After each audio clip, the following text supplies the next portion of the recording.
Hey there, food lovers and kitchen warriors. Have you ever had one of those days where you set out to make a simple meal, but end up in a culinary disaster zone? Well, in today's hilarious story, you're about to meet Bob, our hero, with a dream to cook the perfect spaghetti. Spoiler alert, things don't go quite as planned. From microwaving pots to soda-flavored sauce, this is one kitchen catastrophe you won't want to miss. Trust me, you'll be laughing from start to finish. Before we dive into the chaos, make sure to hit that subscribe button so you never miss another funny story like this. If you enjoy a good laugh, like this video, and don't forget to share it with your friends because everyone needs a little laugh in their day. Let's jump in. The Great Spaghetti Heist. It was a quiet Saturday evening when Bob, an average guy with an extraordinary appetite, decided that tonight was the night he would perfect his spaghetti. Armed with the finest ingredients, fresh tomatoes, garlic, olive oil, and a mountain of spaghetti, Bob was ready to create his culinary masterpiece.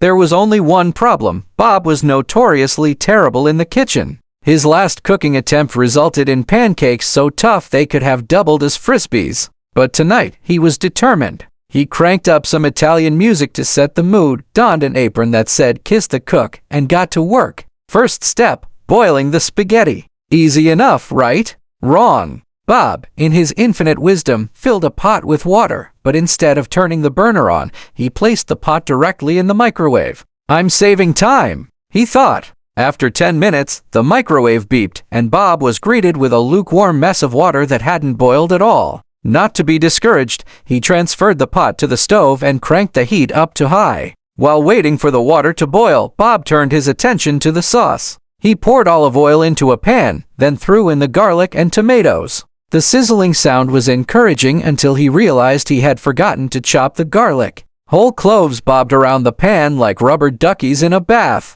"Extra flavor," he said aloud, convincing himself. Things quickly escalated.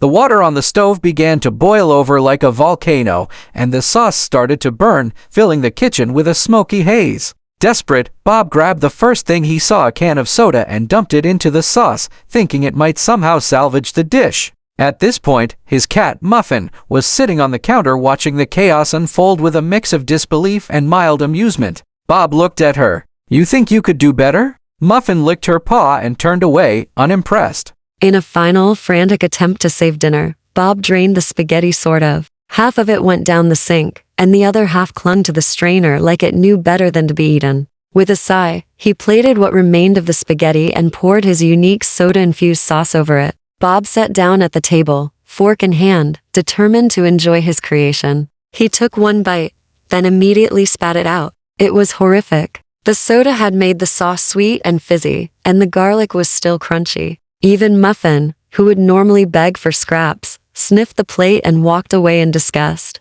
Defeated, Bob called for pizza. As he waited for his food, Bob looked around his kitchen, now resembling a war zone, and sighed. He might not be a master chef, but at least he had a new dish to add to his list of kitchen disasters. And tomorrow, he'd stick to cereal. And that, my friends, is how the Great Spaghetti Heist came to a tragic end, though I'm not sure Bob will ever try cooking again. Sometimes, it's just better to leave it to the professionals, or, the pizza delivery guy. If you had as much fun watching or reading about Bob's kitchen chaos as I had telling it, make sure to smash that like button. Don't forget to subscribe to the channel for more hilarious stories, and hit the bell icon, so you never miss out on the madness. Got friends who could use a good laugh? Share this video with them, who knows, maybe they'll finally learn what not to do in the kitchen. Thanks for watching, and see you in the next one.